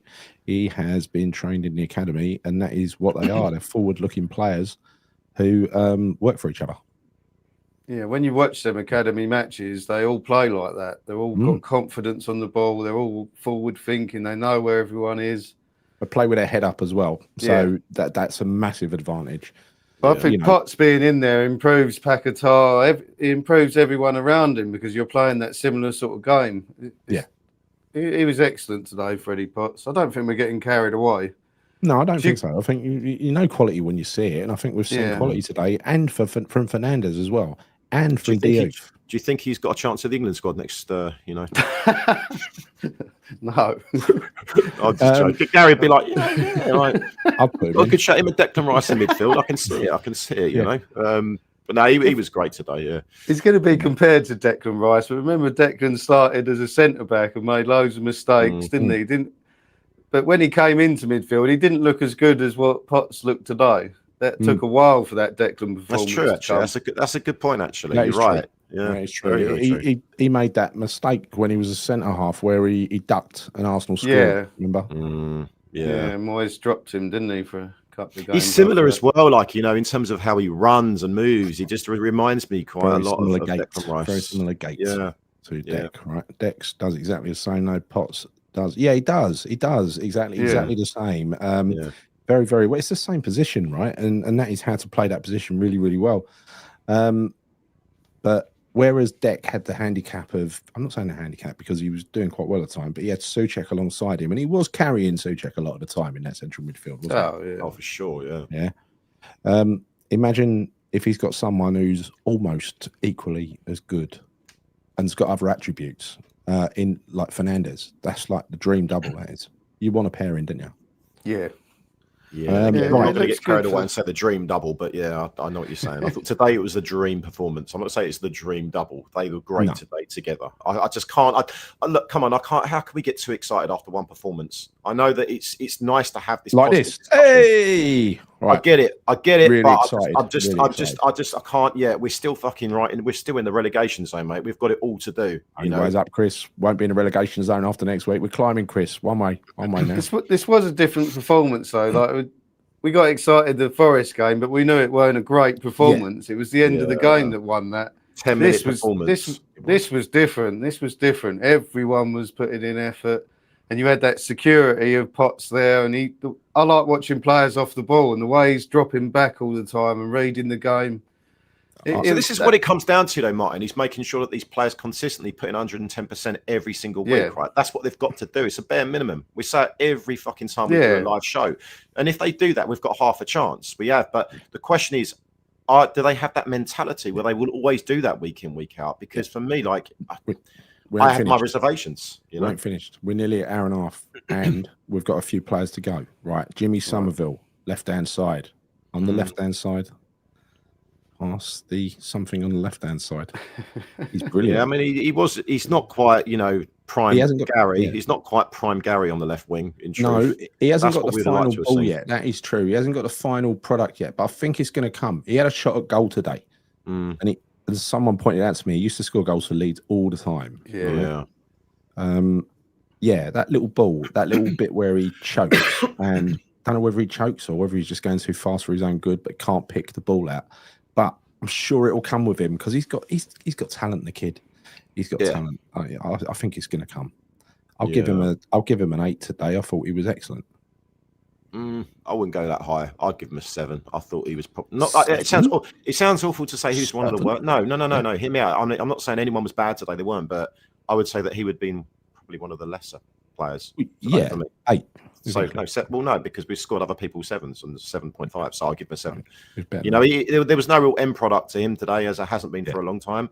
I don't think he was as good as he has been in other games, in truth. So actually, I'd give him a 7. I think he's better than that. I think he knows he is. So 7. Yeah. Martyn? I'll go 7.5. Oh. He's a constant threat. He runs at defenders. Sitting on the fence there, mate. Sitting on the fence there. 7.5. I mean, look, I'd Jason, well done. Andy, well done. I mean, there weren't a bad performance in the side, was there? I'm not saying that. It was a good performance. I'm just saying that I don't think he was as good as some of the other players. So for that reason alone, he gets a 7. Yeah. Switch the other side. Jared Bowen. I think Jared was outstandingly good today. I thought he played that role supporting Callum Wilson really, really well. In that he was very disruptive and he was all over the place. Jared, he was left, right, he was all over the place, right, making diversion runs. Never stopped for 90 minutes. Did he? I mean, he was still attacking on every attack, every break, pretty much. Jared was at the art of it, right away deep into injury time at the end of that game. Yeah, I thought he was really good today. I must say, I thought his work rate, which it always is every single week, but I thought he was very good. Yeah. I mean, outstanding. I don't know if I'd use the word outstanding, but I'd probably give him an 8. I thought it was a very, very good performance from him today. I thought his work rate was excellent. His movement was really good as well off the ball. I'd give him an 8. I'd give him an 8. No more than that. I'd give him an 8. I'd give him an 8. Is on another day he has 2 goals. If that don't hit the post, I'll give him an 8. Yeah, I'll give him an 8. There was another. Do you remember that chance where he was running through the middle and Wilson just didn't get the pass away quick enough? Yeah. He got stuck. Yeah. He didn't see the player coming, did he? He didn't see the player shutting him down. Right. So we've only got one to go. Starter, and there's Callum Wilson. And I think you've got to take into account what Callum Wilson is capable of and what he delivered. I'll let you guys go first. I'll go 7. Yeah, that's exactly what I was going to say. I'll go 7. Yeah, I'd do the same. I thought he had a tough day today. I mean, he had a tough game because he's always going to, right? I mean, when you can bear in mind he's up against, Sven Botman, I forget the other lad's name. But yeah, I mean, it's not easy. It's not easy for him, but I thought he did a really good job, actually. You know, and also some of his hold-up play was pretty good as well. You know, I thought he was decent today, but it was one of those games where it's going to be very, very hard for him to be effective in terms of actually scoring a goal, and it is, I think, for a lot of strikers sometimes. But it's important still. 2 or 3 centre halves. It's important still to lead the line properly, put yourself about, like you said, hold the ball up, really soften the defenders up for when Souček comes on later on. And I think that's what he did. I think he was given as good as he got, and he got a lot. He got kicked all over the place. Well, I tell you, Iron Disciple here. What's he saying? He's saying Wilson, he got battered today. He did get battered by that, and then he took it. And that's the thing. And you could see he was working his bollocks off. He did get battered. He really was. And I would say I think 7's fair. I think brave. Danny, you've been a bit harsher. You're 6.5, mate. High expectations. What a difference just having a strong hold up player up front, like from the previous 2 games. We just missed. Why did we not play Wilson up there? That's ridiculous. That's what we got in the end from Antonio. It was the outball, wasn't it? It was someone who was keeping the defenders busy and would stretch the defenders around and create space for other people. And that's pretty much what he did. Yeah. Played the Antonio role very well. Yeah, very similar. Players very, very, very generous with their scores tonight, I noticed. Yeah, well, everyone's happy, isn't they? Everyone's happy. She said I'm a hard taskmaster. I did see that comment, Claire. I don't think I am. I'm just not getting. I'm like someone also said to me, "Oh, yeah, you love sausage." I think you're on the wrong fucking channel, chat, mate. What kind of sausage? The wurst? You like wurst? You like currywurst? Currywurst and bratwurst and currywurst. What's your fancy? Bratwurst or currywurst? What's your favourite? Currywurst is nice. When I went to the Euros, and when I went out to Euros, I went out to Dusseldorf, and we had some currywurst out there, and Fred loved it. It's really nice. Yeah, currywurst is the it's wurst, Chris, not worst. I mean, it's wurst. Currywurst. All right, mate. Sorry, mate. Yeah. You have to correct me, don't you? Jeez. I'm just saying. Right, so let's move on to the substitutes, and let's not talk too much about Igor. Apart from, I'll give him 5 for turning up. I thought he did well. He managed to run onto the pitch and run off again. I think he was on for a couple of minutes, wasn't he? I think he's on a bit longer than that. Yeah, I'll give him a 6. Let's not be unkind. I'll give him a 6. Right. He didn't cause any disruption, did he? I don't remember him touching a ball. I might be wrong, but I don't, because he's down at the other end of the pitch, so I don't know. Yeah, he hoofed one away, didn't he, when we was defending? We was up against it at the end. So yes, he did. He did hoof one away. You're right, actually. He did. Oh, well, fuck it then. For that reason, I'm giving him a 10. We like that. We like defenders hoofing the ball away, not faffing around with it at the back. No, I don't know. Aside, though, we resisted. we could have conceded at the end there when it was 2-1. We was right under pressure, and them boys defended the best I've seen them defend all season. Basically, it's a really valid point because I think when Potsy's goal got disallowed, I must admit I was nervous because it was 2-1 at that point. I'm thinking, shit, you know what? I'm nervous all the way through the second half. Disaster. Mr. Papadopoulos of the Laundrette in E20 CBS. I don't know what that is, right? 28, you've just said, I like sausage, and then you've said, Gary, you're looking really well. What lifestyle changes have you made? I think this is a private chat for you and you guys, you know. I think in fact, me and Martyn will leave you to it, you know. You can have your own life. He's paid someone to say that, surely. He's gone up to someone today with leaflets. Gary is thinking of Gary is thinking of his OnlyFans account, so if you're interested, you can catch him on that. Being 3-1. So did I. I didn't say which way, did I? I said 3-1, but the other fucking way around. I know. I give Nuno a gentleman's 9. Well, we're not there yet, but let's so Igor's done. KWP again. Let's give him a 6. Let's talk about the main man, Tomas Souček, who had half an hour up front as a striker, and scored, and got another one disallowed. But made that at the same time. It was his header that made it. So whatever, you know. I think we said already. I think that was an excellent move from Nuno. I didn't see it coming. Really so, what are you saying then, Martyn? What are you scoring the potato salad himself? He scored. He done his job. Didn't win any headers. I noticed. He tried to, but he went down on one, didn't he? He missed it, and he went down. Do you know what? I've been horrible to Souček in the past. I'm going to give him an 8. Wow. He got absolutely cleaned out once in that game, in that half as well. Yeah. He's still got his black eye. He's been fighting for us.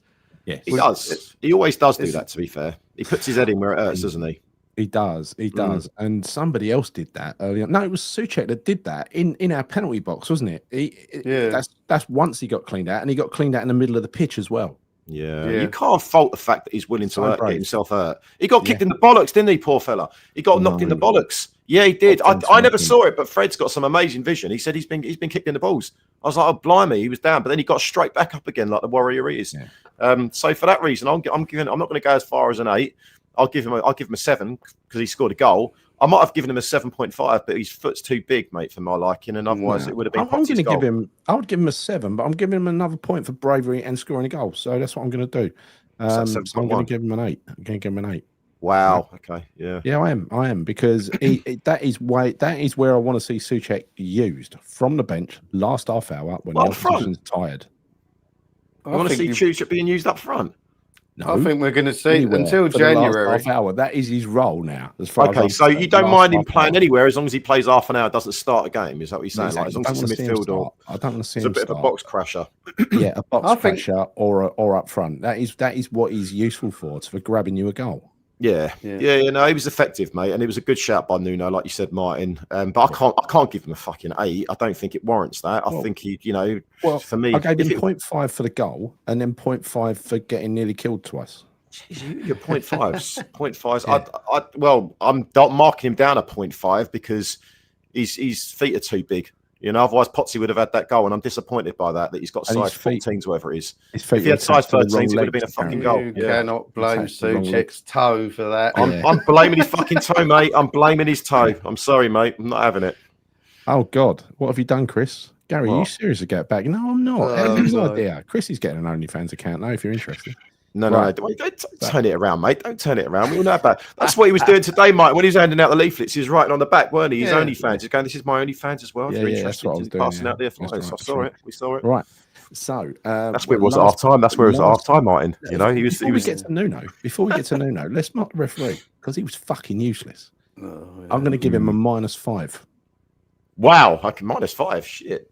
I thought he was chronic. I mean, first of all, show some guts. Overrule the video, ref, right? Secondly, there must have been half a dozen at least free kicks that he just waved away. And 2 of them could have cost us the game. That's why I'm marking him so low. I think the guy was slapdash at best. And that petulant yellow card, and it wasn't for kicking the ball away at the end, it was for the swallow dive. But the guy had put his head down into him. If he hadn't have dived away, there's a risk they both get each other sent off, right? But he's booked him as well. It was pointless. So everything he did, as far as I'm concerned, was wrong. Yeah. He was poor. He was very, very poor. Yeah. But yeah, the 2 highlights for me today. I mean, apart from winning the game, right? I think this one, a goalkeeper going down with cramp in both legs for an extended period of time, was a highlight. Proper shithousery. And the other one was Diouf punching the air to celebrate a goal kick. Fantastic. Love all that. Tommy's goal disallowed on. Tommy's goal gets disallowed if it's on 70 minutes. No, it went to VAR. They couldn't find anything. Believe me, if they could find something, they would rule it out, right? Need a centre forward in January. Well, yeah, but let's think about that in January. Let's worry about getting through the next few games first. We need points on the board, don't we? We need to get as close to 20 as possible by January to have any chance, really. Yeah. We've got ref -2, 1, -10, man after my own art. -2 for Gavin, far too lenient. 0, God, that's almost praise. -7, still, but that's more like it. St Albans biker. Ref 2, Dave. Where did he get the +2 from? Give me the positives. Did he give a card to a Newcastle player? Chris and Martyn. Chris and Martyn. What are you scoring him? Be very careful. Go on. I mean, it's hard, isn't he? He's just shit. I don't know what to score him, to be honest. I don't know. I mean, look, in fairness, he did make some good calls in the sense of, even though it went against us, I thought the penalty one was probably the right call. But do you know what? He was shit. I know he didn't make it. Fuck it. Yeah. And do you know what? He fucking delayed it as well. No, do you know? I'm with you. I'm going to give him a fucking -5 as well. He's shit. Yeah, I'm not having him. Fuck off. What was his name? Rob. Is it Rob? What was the ref's name? He's never a Newcastle fan. Go away. He ain't. Don't tell me that. Martyn, go on. Would explain it. I don't know, like minus whatever is. Yeah, minus whatever from Martyn, -5 from right. And never should be refereeing again, mate. He was not any of our games, at least. Anyway, he's fucking awful. This ain't a fucking Valdunican jumper, right? This is a fucking this is not a roll neck. I ain't got a fucking roll neck up here. You roll neck inside a V-neck like Valdunican. It's a round neck. My granddad had that jumper, Gal. I remember. I think he put it in a charity shop, mate. You must have picked it up about 30 years ago. I don't know. Lovely warm Lila's got a jumper that I enjoy wearing. Right? No, it's a lovely jumper. I'm going to put a zip down the front, turn it into a cardigan. Lovely warm cardigan. You need jumpers like that for this type of weather. In fairness, yeah, you do. That's right. That's right. Hey, look, check this comment out. 28, who's interested in sausage and also your OnlyFans account. Hold up, you just fucking moved it, girl. I'm not interested in Chris one bit. No offense. Martyn has lovely skin. What is your skincare routine, Martyn? It's a very good question. What is your skincare routine? 100% tea tree oil. Do you exfoliate as well? Yeah, you exfoliate and all that kind of stuff. No, I don't go too far. I've only just discovered tea tree oil when I was on holiday. I got a little bit sunburnt, and someone I see in the shop, it was 100% tea tree oil. Yeah, it's wonderful stuff. I've never been so smooth. And so and just on the face, just on the face, presumably you're using that. Yeah? I don't know I use it everywhere. Skincare. You can find his latest offers, right? Yeah. Good God, what is going on? What is your skincare routine? I'll tell you something, mate. You like this? It's actually a compliment for you, to be fair. Right? I'm not going to say where this came from today, but there was someone I was with today said, "Oh, Martyn looks really different in you know, like in when you see him in the flesh." And I go, "What do you mean?" He goes, "You look so much younger when you see him in the flesh." So I would take that as a compliment. Not that you look old, of course, because you don't. You actually got a very youthful looking face. But someone said to me, he looks a lot younger in the flesh. So that's a nice. I think it's a nice thing. I'll take it. You got to take wins, mate. You got to take it. You got to take it. I felt old this week, so I'll take that. Now you're looking good, mate. You're looking fresh, and clearly 28's loving you as well, mate. So there you go. Yeah. He's feeling you. He's feeling you. Right. He will be feeling you, mate. If you play your cards right. Yeah. It's better than abuse. It's better than being abused. I'll take it. It is indeed. It is indeed. Right. One more score, then we're finished, and that is for Nuno Espirito Santo. Martyn, you can go first. I'm going to give him a nice 9. I think he managed the game well. The lineup was good. Yeah, he's obviously done something through the week that's changed the whole mentality of them. Yeah, they've worked on the corners. You could tell with Areola punching him away. I think he's had a good week with the club. Nuno 90. Yeah. I've got to give Nuno a 10, mate. I'm just going to put it out there. Claire's bang on with this because he got his lineup spot on today. He got his substitution spot on today, and we won 3-1 against a team that we did not expect to even probably get a point from. So, for those reasons, he gets. Yeah, you know what? What did he do wrong? He didn't do anything wrong, did he? No, he didn't. But clearly he did. Clearly he did from your perspective because you got the 9 just now. Mind. Is it because of his skincare routine? It's not as good as yours. I mean, what's the real reason? Be honest, Martyn. Come on, be honest. What is it? Does he not use tea tree or what is it? I know. What is this? Is this fucking jealousy or what, mate? I mean, what's this all about? Come on. No, I've changed my mind. I went 9, but then I'm thinking, what could he have done better? I don't think the substitutes were spot on. We just beat Newcastle 3-1. Yeah, he's getting a 10 from me. I've changed my mind. I'm giving him a 10 as well. 10 across the board. 10 across the board. Manager of the match. He gets manager of the match. Yeah, and man of the match goes to none other than Frederick Potts. Yes, absolutely. Fantastic. Yeah, today's been a really good day, actually. It's been a really good day. And we've had some horrible days as fans. We have for a very long time. But you know what? You're right, lads. I mean, to be honest with you, I'm not going to get carried away. But look, I'm going to be excited and happy about that today because it was a fantastic performance, you know, from every single player. Yeah, I'm genuinely delighted about that. I came away. It was so nice to walk away from that ground, and also at halftime, and also at full time to actually feel happy and positive. I can't remember the last time I felt like that. I can't. It's been so fucking long. Like, you know, both at halftime and and also looking back on the whole performance and thinking. Yeah, you know what really actually delighted me the most about today was not just the fact that we won 3-1, but the fact that we went down after 4 minutes and we showed resilience and we showed character to get back into it. Because any other team before would have folded, like I said earlier. And today we didn't do that. So yeah, it was a really good day. You know, it's a really, really good day, and hopefully we're going to have a few more of those. Well, that's the first time we've won at home for what 9 months, February. Leicester at home. Leicester at home. I mean, I've forgotten what it felt like. That felt so good, didn't it? To celebrate the win. And... I mean, Newcastle won at our ground more recently than we fucking did before today. I know. So, you know what I'd really like to do this season, apart from get revenge on a few like Spurs and Chelsea and things like that, I'd love to turn Palace over. They're taking us for granted a little bit at Palace side. Palace are a bogey team for us, aren't they? And At our they place did so they well. are. Yeah. At our place they are. At their place, we're a bogey team for them. Yeah. No, we've had some cracking results at Selhurst, but I must admit they're a team that, I mean, like, you got to give credit. They're doing really well, aren't they, Palace? They are doing really well. Anyway, this show has gone on for bloody ages. We're hour and 3/4. It's a new record. We're supposed to be sticking to an hour and a half, and here we are, hour and 3/4. But thank you all for your company. Thanks, Martyn. Thanks, Chris. Thank you. It's a pleasure as always, particularly when we can talk about a lovely 3 points and a fantastic performance. Yeah, it's a good day today. Yeah, there he is. And thank you, everybody in the chat, for your lovely comments. Thanks, Claire, for keeping order. Sure you did. Thank you, Claire. And that's it. We'll be back in a week to talk about our next home win against Burnley. No, don't fucking jinx it, mate. Jesus Christ. See you soon. Come on, you irons. Come on, you iron.